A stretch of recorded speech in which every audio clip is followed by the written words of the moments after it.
Moi, je suis agriculteur en fait dans le Gers en fait, c'est situé dans le sud-ouest de la France, sur une entreprise oui, agricole bien sûr, qui est de la grande culture donc depuis 1998 que je me suis installé, donc il y a presque 20 ans maintenant, et en agriculture biologique en fait. Donc bon, là, vous avez l'évolution de la structure, c'est pas très, très important. Ce qu'on peut retenir juste, c'est qu'aujourd'hui, il y a à peu près 210 hectares, en fait, avec 2 UTH et un système céréalier en bio uniquement, en fait. Voilà. Donc ici, donc, vous voyez la situation de la ferme. On est sur le Gers, sur le nord du département du Gers, avec des coteaux, en fait, coteaux séchants et érosifs, puisqu'en fait, ici, le thème de cette intervention, en fait, c'est bien l'érosion, hein, l'érosion des sols.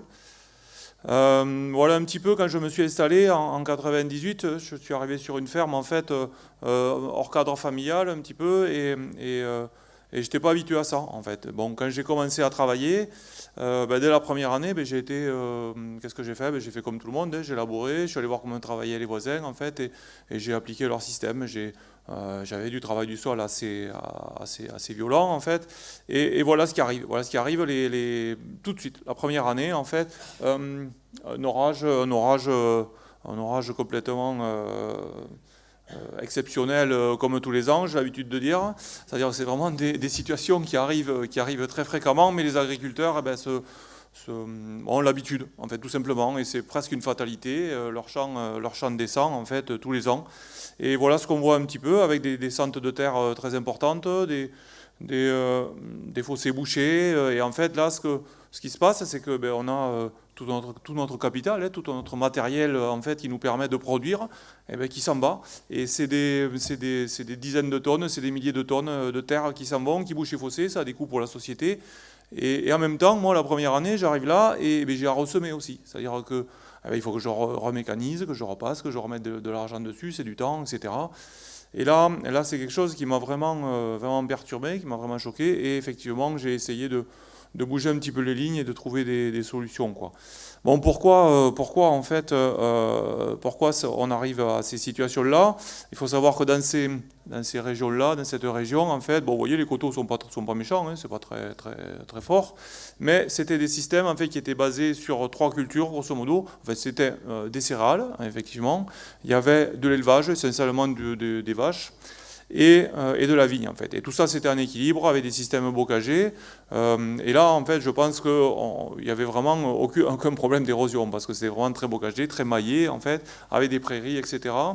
Et le remembrement est passé par là, enfin, vous savez tout ça, hein, on a tout rasé, on a agrandi les structures de fermes. Maintenant, c'est pas rare de trouver des fermes qui sont à 600, 1000 hectares en fait, et qui ont donc très peu pour travailler, donc une mécanisation qui s'est agrandie et des champs qui sont devenus immenses, quoi. Et surtout, je pense, des taux de matière organique qui sont passés de 4,5 à peut-être pas 1, comme tu l'as dit, mais plutôt un 3, un 4, voilà, on est dans ces critères-là.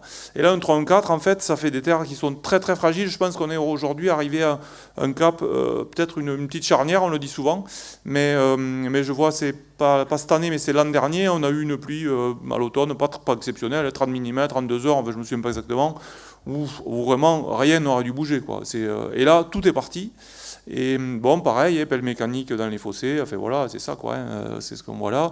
Bon, et c'est vrai que chez moi, j'ai fait le tour tout de suite, en fait, et il n'y avait pas un gramme de terre qui avait bougé. Bon, donc ça, c'est quand même intéressant, et on va voir pourquoi. Bon, là, on a un aménagement, la diapo est pas très bonne, excusez-moi, mais en gros, voilà ce qui s'est passé. Bon, ça, c'est un des îlots sur la ferme qui fait 80 hectares à peu près. Bon, vous voyez, ça c'est plateau calcaire, c'est en haut des coteaux, en fait, c'est un peu typique, hein, c'est-à-dire des bois sur la cassure de pente. Ici, des sols très très superficiels, en fait, et très peu productifs, et puis des pentes, de pentes dans ce sens, etc., en fait. Et alors, ce que je commençais à faire, en fait, c'est déjà tourner les champs, c'est-à-dire travailler, au lieu de travailler monter descendre, comme ça, c'est passer en travers. Voilà, ça a été la première action, la plus facile en fait, puis c'est pratique parce qu'il n'y avait plus d'arbres, il n'y avait plus rien, donc on fait ce qu'on veut finalement. On se retrouve sur un système qui est vierge, donc voilà. Après, le truc le plus facile en fait, c'est mettre des bandes enherbées. Ouais, des bandes enherbées en travers des pentes, il y en avait là, il y en avait là. Des bandes enherbées, comme je dis, c'est assez facile à mettre en place, des bandes enherbées de 6, 6 mètres, 10 mètres en fonction en fait, et c'est assez efficace pour contrecarrer l'érosion. Puis après, effectivement, l'agroforesterie est arrivée assez vite, enfin assez vite. En 2006, les premières parcelles agroforestières, bon, ceux-là, elles sont un peu plus anciennes, en fait, elles datent de 2000, un peu plus jeunes plutôt, elles datent de 2010, les plantations, vous voyez ici, tout en travers des pentes. Alors normalement, c'est est-ouest, c'est pas la bonne orientation, hein, mais bon, l'essentiel pour moi, c'est l'érosion, en fait. Donc, quelle que soit l'orientation, on s'en fout, en fait, on la met comme selon ce qu'on a envie de faire, quoi. Bon, aujourd'hui, on en a ici aussi, on en a tout ça, c'est en agroforesterie, et puis ici aussi, une grande partie aussi. Donc petit à petit, tous les ans, en fait, le truc se maille pour essayer de lutter contre l'érosion. Mais en fait, il s'avère que des systèmes comme ça, de bandes enherbées, de haies en travers, en fait je n'ai pas montré, mais il y a aussi de la haie en fait, qui a été plantée, et puis de la régénération naturelle aussi. Moi je crois beaucoup à la régénération naturelle, souvent il suffit de laisser faire en fait, du moins tous les tours des champs, et puis les arbres sont déjà là en fait, et ils arrivent tout seuls, et sans engendrer des coûts et des temps, etc. Et on arrive vraiment à des très beaux résultats parce que tout est là en place, il n'y a plus qu'à laisser faire, quoi. Moi je suis plus dans cette philosophie-là aussi. Et du coup... Ça, c'est effectivement tous les aménagements que l'on peut faire, aménagements agroforestiers, entre guillemets, les haies, etc., en fait, qui ont des efficacités très bonnes pour l'érosion, en fait, pour l'érosion hydrique, mais c'est pas suffisant. C'est pas suffisant, pourquoi? Parce que chaque fois qu'on passe un outil, en fait, eh ben, la terre, elle descend. Elle tombe du côté de la motte, quelle que soit une dent, quel que soit un disque, ce qu'on veut, en fait, en fait, la motte, elle tombe toujours du côté du bas, quoi. En fait, il n'y a pas de problème. Et à chaque fois que l'on passe, donc, il y a de la terre qui descend. Et des sols nus aussi, chaque fois qu'on a des sols nus, ben, vous savez, même si on met des aménagements tous les 30 mètres, enfin, moi, les bandes agroforestières, c'est tous les 25 mètres, en fait. Donc, c'est une barrière, hein, une barrière qui fait 1,52 m, fixe, dont l'eau, effectivement, comme tu as dit, hop, l'eau arrive, elle s'accumule à tout ça. Donc, elle n'a pas le temps de s'accélérer, mais on a quand même de l'érosion hydrique, quand même, si on a des sols nus. Et pour moi, là, l'autre étape, alors j'ai appris un terme tout à l'heure, peut-être l'agroforesterie de 3e génération, j'ai entendu, donc je suis content. Hein. Mais donc aujourd'hui, moi sur mes systèmes, ce que je me suis aperçu, c'est qu'effectivement, tout le reste, tout ce qui était mis en place, c'est très bien en fait, mais c'est pas suffisant. Et du coup, j'ai essayé de partir sur d'autres systèmes, en essayant de couvrir les sols au maximum, c'est en étant, voilà, hein, parce que je crois que sur les sols nus, c'est là où on a tous les problèmes qui arrivent, hein, donc l'idée c'est vraiment d'essayer de couvrir ça en permanence. Bon là c'est un exemple, hein, vous avez un semis de blé en fait, vous voyez, dans une luzerne vivante en fait, donc là on passe d'une culture à l'autre grosso modo, avec pas de sol nu, hein, puisqu'en fait c'est vraiment un passage d'une culture à l'autre, quoi. Et derrière le blé sera récolté en fait, et la luzerne repart. On est sur des systèmes de couverts plus ou moins permanents. Bon voilà, c'est des systèmes qui fonctionnent assez sereinement, ça aujourd'hui, même en bio en fait, et on arrive donc à produire, parce qu'il ne faut pas oublier qu'il faut produire en fait, tous ces systèmes agroforestiers, c'est bien beau, mais économiquement il faut pouvoir s'en sortir, il faut pouvoir produire bien sûr tout le temps, et bon, on arrive quand même à avoir des systèmes qui sont productifs, et rentable, quoi, économiquement. Ça c'est un autre exemple, c'est un semis de fèverolles après un sorgho, en fait, tout simplement on a la culture du sorgho, bon, dans les systèmes en bio on a un des soucis des semis directs, etc. En fait c'est l'enherbement, c'est le principal problème, donc là effectivement un sorgho c'est quelque chose qui est très agressif, hein, en termes sur l'azote, notamment sur l'eau, donc il va tout pomper, donc il n'y aura même pas d'adventices qui vont réussir à se développer, et derrière c'est relativement facile de faire un semis direct de févrole, parce qu'il faut une légumineuse obligatoirement, parce qu'il n'y a plus rien dans le sol, en fait il y a qu'elle qui pourra s'en sortir. Et là vous voyez on a des sols voilà, qui par rapport à l'érosion, il peut pleuvoir 100 mm, ça m'est égal, quoi. 100 mm à 1 heure, ça ne bougera pas, parce qu'effectivement on a l'eau qui va tomber sur ces débris là, et qui va vraiment rentrer dans le sol de façon très très forte, et les risques d'érosion en fait là sont quand même très très faibles, quoi. Voire inexistant d'ailleurs, je pense. Hop là.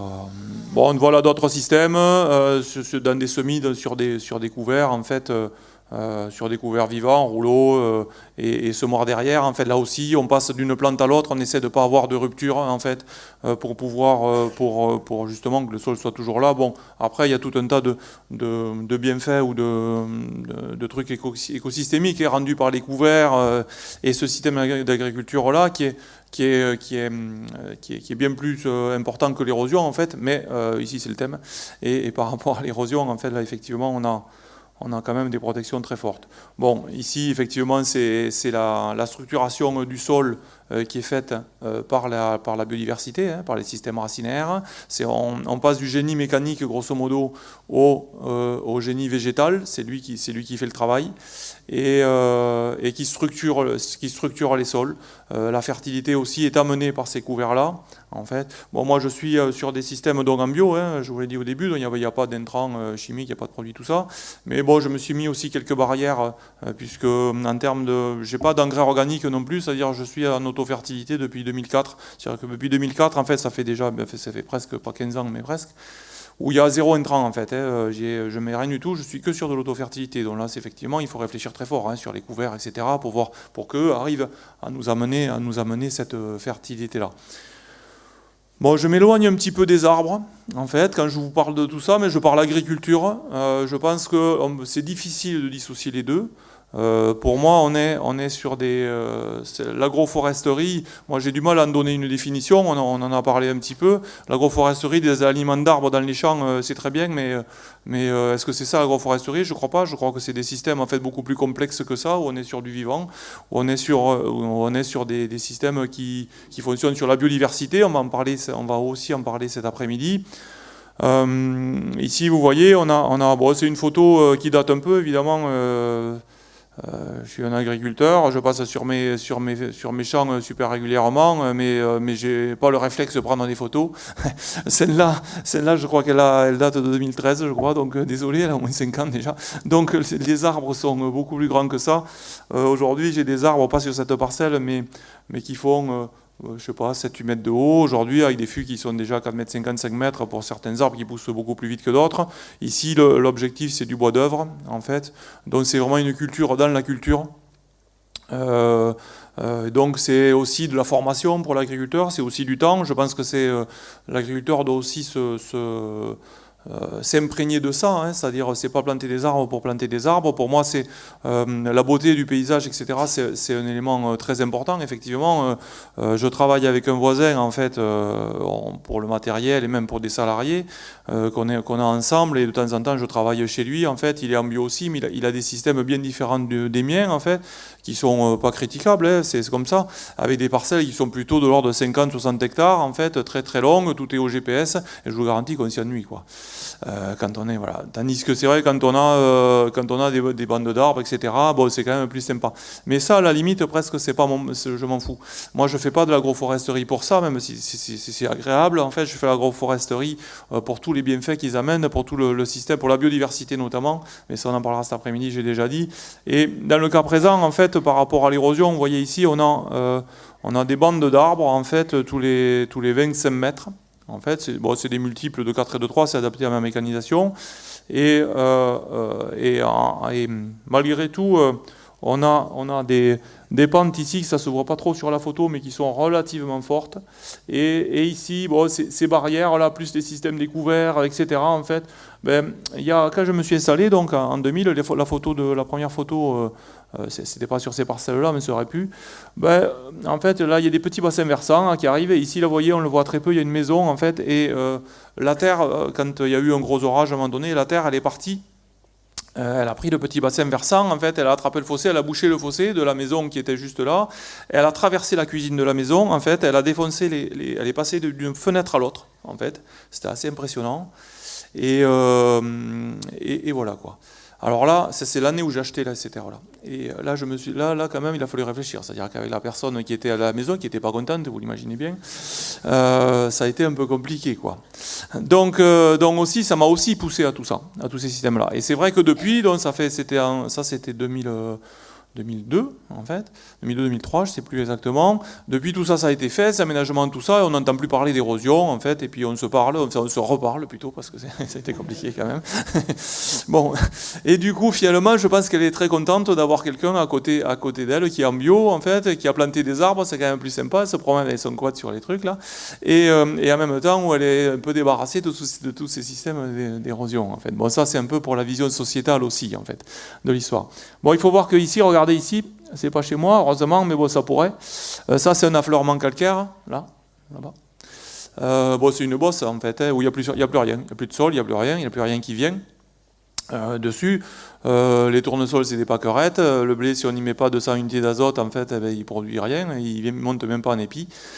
On est sur des systèmes, enfin, on est sur des terroirs, là, comme un peu partout en France, en fait, qui sont très dégradés, qui commencent à se dégrader très fort. Moi, j'ai compté parce que avec les jeunes qui travaillent chez moi là sur la ferme, j'essaie de les sensibiliser à tout ça évidemment. Et il y a 2 ans, on a fait le tour ensemble en fait, et j'ai essayé de quantifier en fait les parcelles et surtout les surfaces qui sont vraiment très dégradées chez moi, qui sont en fait sur lesquelles ne pousse plus rien quoi. Grosso modo, s'il n'y avait pas la PAC, je ne sèmerais pas. Hein. C'est tout simple. Donc, ça représente presque 25% de ma surface. J'avais estimé entre 23, enfin un peu en dessous de 25%. 25% de la surface, en fait, dans ces coteaux-là, aujourd'hui, en fait, n'est plus productive. Ne produit rien, en fait, hein, il faut bien le dire. On produit 3 trucs, en fait, et ça nous coûte beaucoup plus cher à produire qu'autre chose. En fait. Donc, s'il n'y avait pas la PAC, ça serait en friche. Donc du coup, il y a une réflexion quand même aujourd'hui pour valoriser aussi ces coteaux-là, en fait. Moi, j'ai une réflexion sur de l'élevage, de remettre de la polyculture élevage dessus. J'ai ensemencé tous ces coteaux, tous ces hauts de coteaux, j'ai mis de l'herbe, en fait, pour préparer l'arrivée d'un élevage, grosso modo, c'est ça. Et valoriser les bois, etc. Bon, ça, c'est encore une autre histoire. Mais c'est pour montrer l'importance, je crois, quand même, de la dégradation de nos sols, du moins dans ces régions-là, en fait. Et quand on se promène un peu, c'est un peu partout. Et l'urgence qu'il y a, pour moi, c'est une vraie urgence, en fait. C'est vraiment une vraie urgence de faire quelque chose pour l'érosion, en fait. C'est pour ça que, à mon degré, à mon échelle, j'essaie de réfléchir à tout ça. Comme on l'a dit, toutes les barrières avec les alignements d'arbres, les haies, etc., ça me semble un élément important, mais qu'un élément, c'est qu'un élément du système. Je pense que la couverture du sol, effectivement, c'est le pilier de tout ça. Et le non-travail du sol, ou la réduction du travail du sol aussi, parce qu'effectivement, chaque fois que l'on travaille un sol, ça descend, et puis on casse un petit peu l'habitat aussi, effectivement, vous savez bien tout ça, de tout ce qui est micro-organismes, toute la vie du sol, des mycorhizes, etc. On a un petit peu entendu parler ce matin. Voilà, je crois vraiment que... Et les taux de matière organique, bien sûr. Les taux de matière organique qui sont, pour moi, aujourd'hui, on est vraiment à la limite, la limite extrême, en fait. C'est l'exemple que j'ai donné tout à l'heure, les 4 pluies qu'il est tombé l'autre fois, là, en fait, c'est absolument pas normal que la Terre parte. C'est absolument pas normal, c'est impossible, en fait. Et là, on est sur des systèmes, aujourd'hui, où c'est vraiment très artificiel, c'est-à-dire on ne sait plus que du support, et la fertilité des sols, en fait, n'existe quasiment plus, on n'est plus que sur de la fertilisation, en fait, uniquement. Et là, je crois qu'effectivement, il y a urgence à remettre de la matière organique. C'est pour ça que, moi, je crois, je vais le répéter une dernière fois pour ce matin, parce que je crois que je reviens cet après-midi, vous allez encore l'entendre. Je crois que c'est les couverts végétaux et des systèmes, j'entendais des variétés aussi. Je pense que dans les cultures, aujourd'hui, on n'a pas non plus des variétés adaptées. Moi, on va le voir aussi cet après-midi, j'ai des variétés, notamment en population, en fait, en blé, qui montent à 1,80 m de haut, qui restituent beaucoup de paille. Je crois que là aussi, on a beaucoup de choses à faire, en fait, dans ces systèmes-là. Et la matière organique, voilà ce que je disais, et peut-être que les arbres, comme tu le disais, on ne sait pas vraiment, mais ça peut pas être négatif à ce niveau-là, déjà, mais s'ils n'en amènent pas énormément, du moins dans un premier temps, je pense qu'à un certain moment, ils vont en amener de toute façon, mais voilà, la priorité, c'est aussi cette fameuse matière organique. Bon, je crois que j'ai à peu près tout dit.